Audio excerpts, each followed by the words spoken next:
Class 12-এর semester 4 ছাত্রছাত্রীদের জন্য আজকে বাংলা বিষয়ের যাতে তোমরা অল্প পড়ে এবং বুঝে বুঝে পড়ে যাতে পরীক্ষায় 100% কমন পেতে পারো, আজকে তোমাদের জন্য সেই রকম সাজেশানই আমি নিয়ে এসেছি।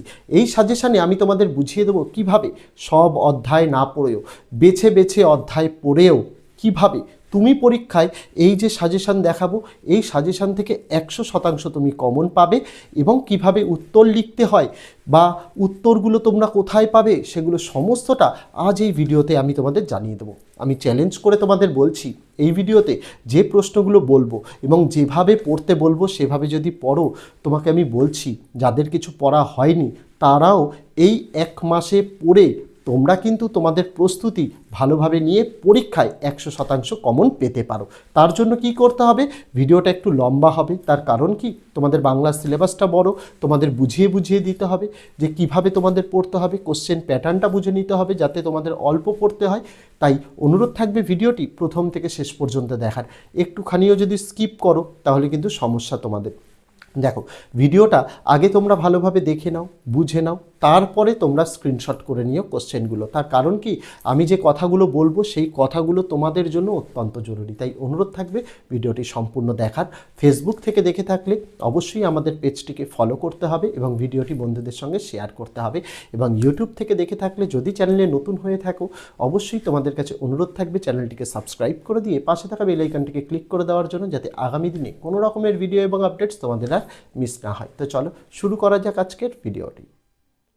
দেখো, সম্পূর্ণ উচ্চ মাধ্যমিকের সেমিস্টার 4-এর বাংলা সাজেশানটা আগে বুঝিয়ে দেবো। তার আগে বুঝে নিতে হবে তোমাদের এই যে গল্প থেকে তোমাদের আসে 5 নম্বর, দুটো গল্প আছে, সেখান থেকে একটি বড় প্রশ্নের উত্তর করতে হবে। তারপরে কবিতা তোমাদের 3টে আছে, সেখান থেকে 2টি বড় প্রশ্ন আসবে, একটির উত্তর করতে হবে।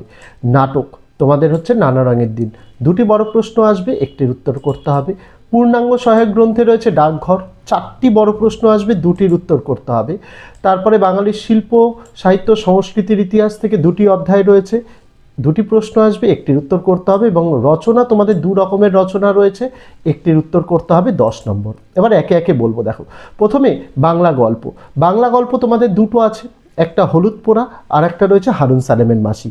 2টি থেকেই একটি একটি করে 5 নম্বরের বড় প্রশ্ন আসবে, তোমাদের একটির উত্তর করতে হবে। তাই আমি এখানে বলে দিয়েছি যে কোনো একটি গল্প তোমাদের নিজেদের পছন্দ মতো তার প্রশ্ন উত্তরগুলো তোমরা পড়বে। যার হলুদ পোড়া ভালো লাগে সে হলুদ পোড়া পড়বে, যার হারুন সালেমের মাসিটা ভালো মনে হয়েছে সে হারুন সালেমের মাসি পড়বে। আমি দুটো থেকেই আলাদা আলাদা সাজেশন দিচ্ছি। যারা অল্প পড়ে ভালো নম্বর পেতে চাও, যেহেতু প্রথম বছর তোমাদের এই পরীক্ষা হচ্ছে সেমিস্টার সিস্টেমে, সেক্ষেত্রে সাজেশনের পরিমাণটা একটু বেশি। তবুও ইউটিউবে অন্যান্য যে সকল স্যারেরা দিয়েছেন তাদের তুলনায় অনেক কম দেব। পাশাপাশি তোমাদের এই যে বলে দিচ্ছি যে কোনো একটি তোমরা পড়বে, হয় হলুদ পোড়া পড়বে নয় হারুন সালেমের মাসি পড়বে। যারা হলুদ পোড়া পড়বে তাদের জন্য যে প্রশ্নগুলো পড়তেই হবে, আমি চ্যালেঞ্জ করে বলছি এখানে সাজেশানে যা দিয়েছি 40-এ 40 তোমরা কমন পাবে, একটিও মিস হবে না তোমাদের। প্রথম প্রশ্ন, গাঁ শুদ্ধ লোক যেন অপ্রস্তুত হয়ে রইল, গ্রামের লোকেদের এই অপ্রস্তুত হওয়ার কারণ কি ছিল আলোচনা করো। সেকেন্ড যে প্রশ্নটি করতে হবে সেটা, হলুদ পোড়া গল্পে কুঞ্জ ওঝার চরিত্র আলোচনা করো।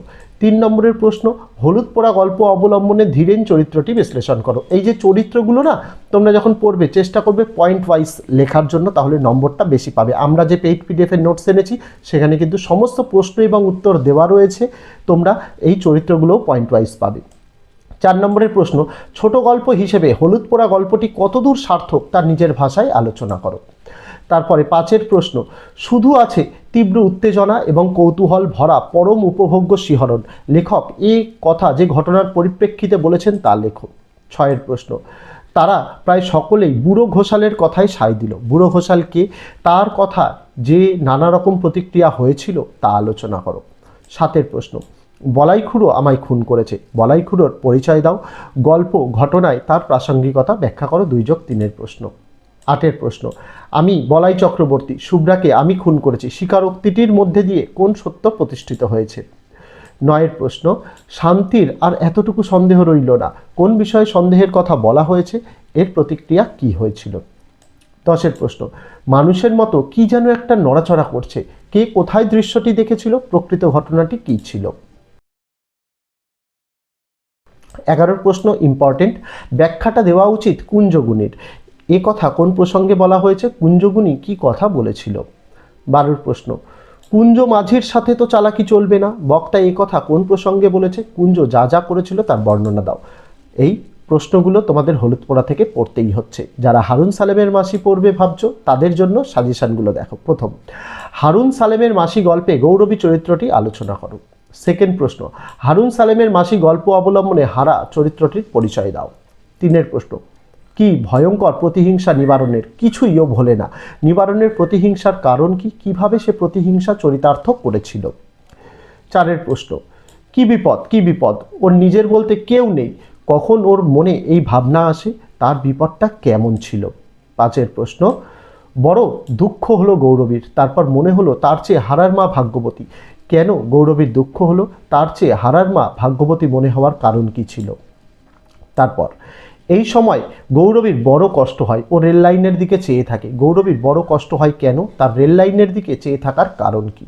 তারপরের প্রশ্ন 7 নম্বরের, নিজেকে বড় প্রয়োজনীয় মনে হলো হঠাৎ, কার এমন কি কথা শুনে মনে হয়েছিল, এমন মনে হওয়ার কারণ কি ছিল আলোচনা করো। তারপর 8 প্রশ্ন, গৌরবীর মনে হলো এই তো স্বর্গ, গৌরবীর কখন এবং কখন এমন মনে হয়েছিল। তারপর 9 দাগের প্রশ্ন, অসম্ভব দুশ্চিন্তা হলো গৌরবীর, এই দুশ্চিন্তা কাকে নিয়ে, দুশ্চিন্তার কারণ আলোচনা করো। আর হারুন সালেমের মাসি থেকে লাস্ট যে প্রশ্নটা পড়তে হবে, গৌরবীর শুকনো বুকে যেন কিসের ঢেউ লাগলো, কখন গৌরবীর এমন অনুভূতি হয়েছিল, আগে কখন গৌরবীর এমন মনে হতো। এই ছিল গল্প। দুটি গল্প থেকে নিজের পছন্দ মতো একটি পড়লেই হবে। তারপরে চলে আসবো কবিতা। কবিতা তোমাদের 3টি রয়েছে, প্রার্থনা, তিমির হননের গান আর কেন এলো না। 3টি কবিতার মধ্যে যে কোনো 2টি কবিতা থেকে 2টি বড় প্রশ্ন আসবে, একটির উত্তর লিখতে হবে। তাই আমি লিখে দিয়েছি যে কোনো 2টি কবিতা, নিজের পছন্দ মতো যে কোনো 2টি কবিতা তোমরা পড়তে পারো। তবে যদি প্রার্থনাটা পড়ো না, প্রার্থনাটা তুলনামূলক সোজা আর অল্প প্রশ্ন পড়তে হবে, ঠিক আছে? তো যে কোনো 2টি কবিতা পড়বে, আমি 3টি কবিতা থেকেই সাজেশন দিচ্ছি। তবে ছাত্রছাত্রীদের কাছে অনুরোধ থাকবে শুধুমাত্র 2টি অধ্যায়ের ভালো করে বড় প্রশ্ন তৈরি করা।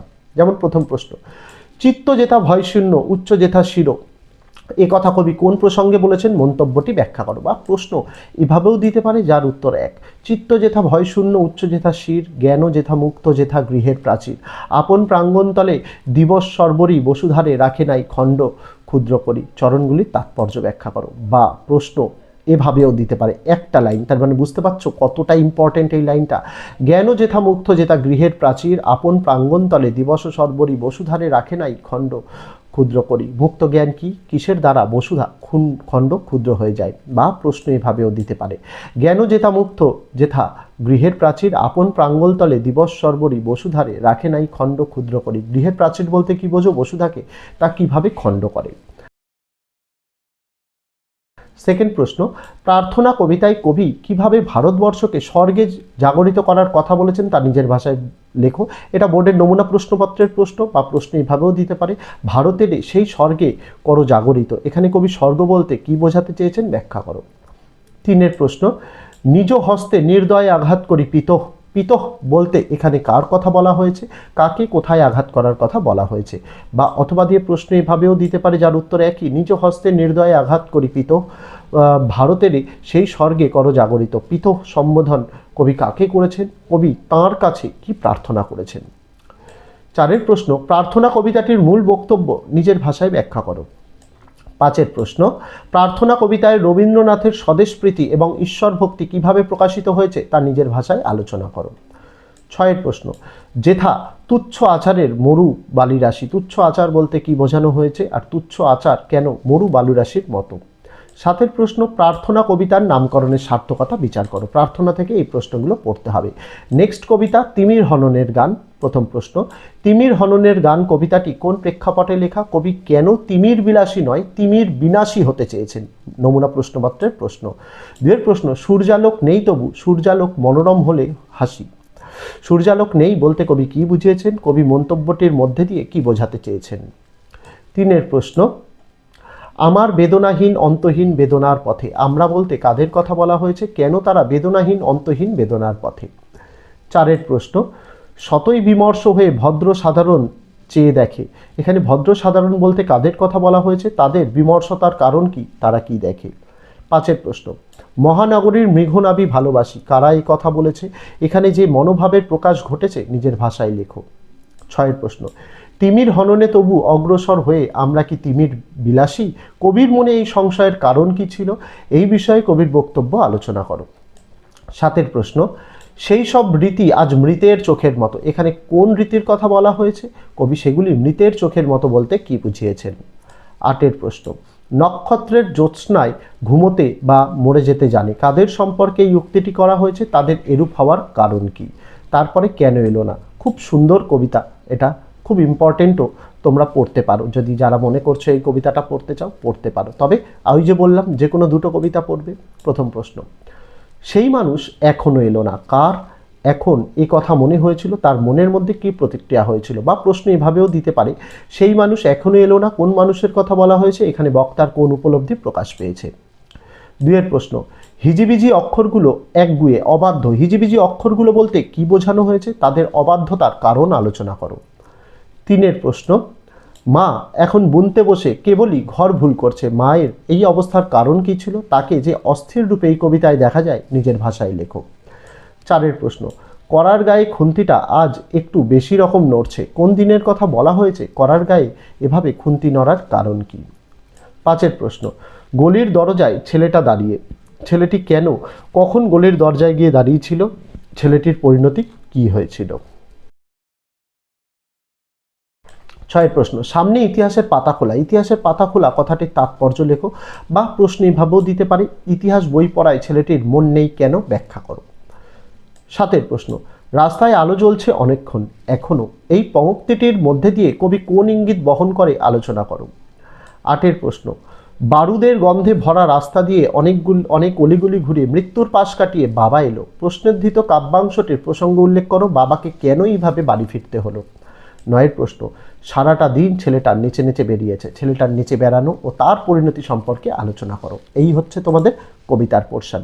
তারপরে নাটক, নানা রঙের দিন, নানা রঙের দিন থেকে দুটি 5 নম্বরের বড় প্রশ্ন আসবে, উত্তর করতে হবে একটির। ঠিক আছে, খুব গুরুত্বপূর্ণ প্রশ্নগুলো এখানে তোমাদের দেখাচ্ছি। অভিনেতা মানে একটা চাকর, একটা জোকার, একটা ক্লাউন, লোকেরা সারাদিন খেটে খুটে এলে তাদের আনন্দ দেওয়াই হলো নাটকওয়ালাদের একমাত্র কর্তব্য, বক্তার কথা তাৎপর্য আলোচনা করো। সেকেন্ড, নানা রঙের দিন নাটক অবলম্বনে রজনীকান্ত চট্টোপাধ্যায়ের চরিত্র বিশ্লেষণ করো। তারপর তিনেরটা, আমাদের দিন ফুরিয়াছে, কে কোন প্রসঙ্গে এই উক্তি করেছেন, বক্তার এই উপলব্ধির কারণ বিশ্লেষণ করো। চারের প্রশ্ন, জানো কালীনাথ একটা মেয়ে, মেয়েটির বর্ণনা দাও, রজনীর জীবনে মেয়েটির প্রভাব আলোচনা করো।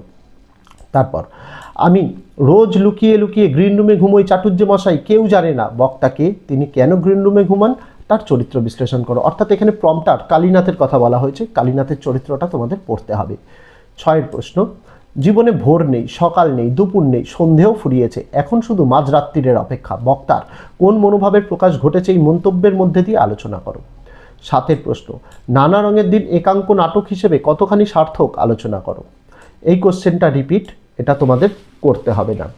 নয়ের প্রশ্ন, সেই রাত্রেই জীবনে প্রথম মোক্ষম বুঝলুম যে যারা বলে নাট্যাভিনয় একটি পবিত্র শিল্প তারা সব গাধা গাধা, বক্তাকে এবং কেন এরকম সিদ্ধান্তে পৌঁছেছিলেন আলোচনা করো।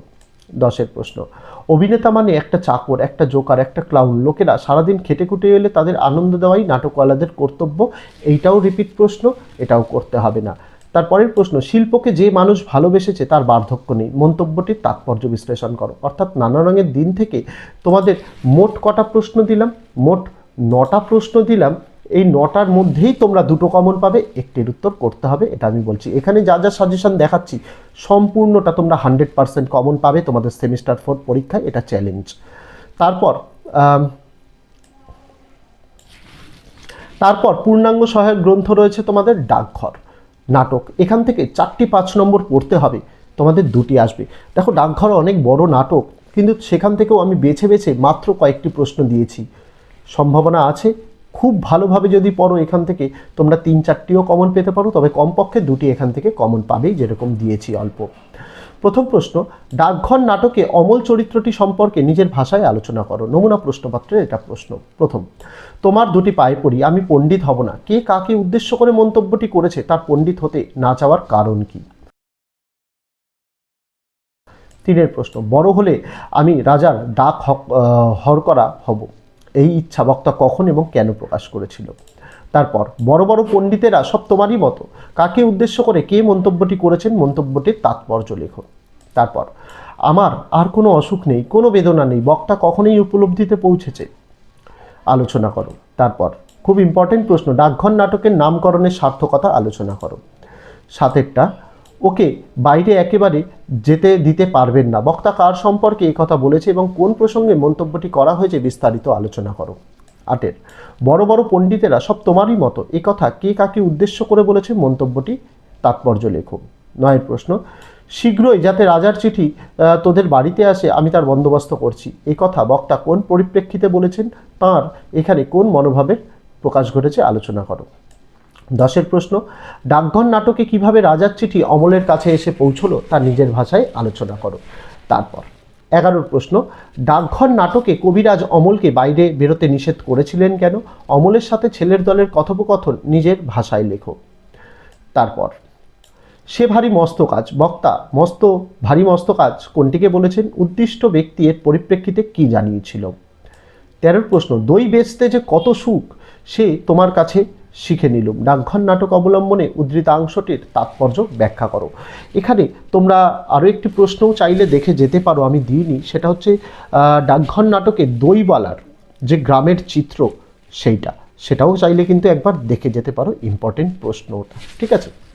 তারপর বাংলা শিল্প সাহিত্য সংস্কৃতির ইতিহাস, এখানে আমি দুটো পার্ট, তোমাদের দুটো অধ্যায় রয়েছে, এক হচ্ছে চিত্রকলার ইতিহাস আর একটা হচ্ছে তোমাদের চলচ্চিত্রের ইতিহাস। আমি তোমাদের দুটো পার্ট থেকে সেপারেট করে সেম তোমাদের আর 7-8টা করে প্রশ্ন দিয়েছি, তোমরা কি করবে, নিজেদের পছন্দ মতো যে কোনো একটা পার্ট পড়বে, যদি মনে করো চিত্রকলার ইতিহাস পড়বে তাহলে ওটাই পড়ো, যদি মনে করো চলচ্চিত্রের ইতিহাস পড়বে সেটা পড়তে পারো। দুটি প্রশ্ন আসবে, একটির উত্তর পড়তে হবে। প্রথমে বাংলার চলচ্চিত্রের ইতিহাস থেকে প্রথম প্রশ্ন, বাংলা চিত্রকলার ইতিহাসে নন্দলাল বসুর অবদান সম্পর্কে আলোচনা করো। প্রশ্নটি ঘুরিয়ে এরকমও দিতে পারে, চিত্রকলা চর্চায় শিল্পাচার্য নন্দলাল বসুর স্থান নিরূপণ করো। 2এর প্রশ্ন, বাঙালির চিত্রকলা ধারায় অবনীন্দ্রনাথ ঠাকুরের অবদান আলোচনা করো। 3এর প্রশ্ন, বাংলা চিত্রকলার ইতিহাসে রামকিঙ্কর বেইজের অবদান আলোচনা করো, বা প্রশ্ন এভাবেও দিতে পারে, বঙ্গদেশের চিত্রকলার ইতিহাসে ভাস্কর ও চিত্রকর রামকিঙ্কর বেইজের অবদান আলোচনা করো, ঠিক আছে। তারপরের প্রশ্ন, বাঙালি চিত্রকলা চর্চার ধারায় যামিনী রায়ের ভূমিকা কতখানি আলোচনা করো। তারপর বাঙালির চিত্রকলা ধারায় চিত্রশিল্পী হিসেবে গগনেন্দ্রনাথ ঠাকুরের অবদান আলোচনা করো। তারপর বাঙালির চিত্রকলা ধারায় রবীন্দ্রনাথ ঠাকুরের অবদান আলোচনা করো, পাশাপাশি জোড়াসাঁকোর ঠাকুর বাড়িটাও যদি মনে করো দেখে নিতে পারো। 6এর প্রশ্ন, পট বলতে কি বোঝায়, এই শিল্পধারার সংক্ষিপ্ত পরিচয় দাও। তারপর বাঙালির শিল্পচর্চার ইতিহাসে বিনোদ বিহারী মুখোপাধ্যায়ের অবদান আলোচনা করো। এই যে ঠাকুরবাড়ি যেটা আমি বলেছি, চিত্রকলার ইতিহাসে ঠাকুরবাড়ির অবদান, জোড়াসাঁকো ঠাকুরবাড়ির অবদান আলোচনা করো। যদি এই অধ্যায় পড়ো তাহলে এই প্রশ্নগুলো পড়তে হবে, আর যদি মনে করো বাঙালির চলচ্চিত্রের ইতিহাস পড়বে কোন প্রশ্নগুলো পড়বে দেখো। বাংলা চলচ্চিত্রে সত্যজিৎ রায়ের অবদান আলোচনা করো। 2এর প্রশ্ন, বাংলা চলচ্চিত্রের ইতিহাসে মৃণাল সেনের অবদান সম্পর্কে আলোচনা করো। তারপর বাংলা চলচ্চিত্রের ইতিহাসে ঋত্বিক ঘটকের অবদান সম্পর্কে সংক্ষেপে আলোচনা করো। 4এর প্রশ্ন, বাংলা চলচ্চিত্রের ইতিহাসে তপন সিংহের অবদান সংক্ষেপে আলোচনা করো। 5এর প্রশ্ন, বাংলা চলচ্চিত্রের জগতে পরিচালক তরুণ মজুমদারের অবদান নিজের ভাষায় আলোচনা করো। 6এর প্রশ্ন, বাংলা চলচ্চিত্রের ইতিহাসে মৃণাল সেনের অবদান আলোচনা করো। তারপর 7এর প্রশ্ন, বাংলা চলচ্চিত্রের নির্বাক যুগের ছায়াছবির বৈশিষ্ট্য সম্পর্কে আলোচনা করো। 8এর প্রশ্ন, তথ্যচিত্র বলতে কী বোঝো, বাংলা তথ্যচিত্রের ধারা সম্পর্কে সংক্ষেপে আলোচনা করো। এখানে দেখানো সকল প্রশ্ন উত্তর কিন্তু আমরা যে পিডিএফ দিয়েছি তার মধ্যে রয়েছে। ভিডিওটি যদি দেখে না থাকো, এই ভিডিওর ডেসক্রিপশানে আমি সেই ভিডিওর লিঙ্কটা দিয়ে রাখলাম, বা আই বাটনেও দিয়ে রাখছি, দেখে নিতে পারো। প্রবন্ধ রচনা দু প্রকার আছে, আমি তোমাদের এখানে তোমাদের অনুচ্ছেদ রচনা, তোমাদের মূলত যেটা প্রদত্ত তথ্য সূত্র অবলম্বনে যে জীবনী রচনা, এই রকম কয়েকজনের আমি জীবনীর জন্য তোমাদের দিয়ে রাখছি, যাদের ব্যাপারে, যাদের জন্ম মৃত্যু বা তাদের বিভিন্ন সাহিত্য কীর্তি তোমাদের জানতে হবে। তোমাদের এইখান থেকেই একটি রচনা আসবে। কি কি? বেগম রোকেয়া করবে, মহাশ্বেতা দেবী করবে, জীবনানন্দ দাশ করবে, মাইকেল মধুসূদন দত্ত করবে, সমরেশ বসু করবে, ঋত্বিক ঘটক করবে, নারায়ণ দেবনাথ করবে, আচার্য প্রফুল্লচন্দ্র রায় করবে, স্বামী বিবেকানন্দ করবে, কাজী নজরুল ইসলাম করবে, ঈশ্বরচন্দ্র বিদ্যাসাগর করবে, সৈয়দ মুস্তাফা আলী করবে, সত্যজিৎ রায় করবে, প্রফুল্লচন্দ্র রায় করবে, আর নারায়ণ গঙ্গোপাধ্যায়। এইগুলো তোমাদের রচনায় করে রাখতে হচ্ছে। এই যে সাজেশানটা তোমাদের দেখালাম না, এই সাজেশান থেকে তোমাদের প্রত্যেকটা পার্ট যেরকমভাবে বুঝিয়ে দিলাম যে কিভাবে তোমরা বেছে বেছে অল্প পড়েও 100% কমন পেতে পারো, এটা তোমাদের জন্য কিন্তু অত্যন্ত আবশ্যক জানা, জেনে বুঝে পড়া। যদি মনে হয় কোনো প্রশ্ন উত্তর জানো না বা কিভাবে লিখতে হবে, অবশ্যই আমরা এই ভিডিও ডেসক্রিপশানে গোটা সিলেবাসের যে নোটসের ভিডিও এনেছি তার লিঙ্কটা দিয়ে রাখলাম, দেখে নিতে পারো। তো আজকে ভিডিওতে এটুকুই ছিল ছাত্রছাত্রীরা। কমেন্ট করে জানিও তোমার প্রস্তুতি কেমন, তোমার কোন বিষয়ে সাজেশান লাগবে। আমি রচনার সাজেশান উত্তর সহ খুব শীঘ্রই তোমাদের জন্য নিয়ে আসব, ঠিক আছে? পাশাপাশি তোমাদের জন্য ইংরেজির রাইটিংয়ের সাজেশান ইতিমধ্যেই দিয়ে দিয়েছি, বাকি সাবজেক্টের সাজেশনও অত্যন্ত দ্রুত আসতে চলেছে, তাই অনুরোধ থাকবে চ্যানেলের সঙ্গে যুক্ত থাকার। তো আজকে ভিডিওতে এটুকুই ছিল ছাত্রছাত্রীরা, দেখা হচ্ছে তোমাদের সঙ্গে আগামী দিন অন্য কোনো বিষয়ে অন্য কোনো ভিডিও নিয়ে। ততদিন সকলে ভালো থেকো, সুস্থ থেকো।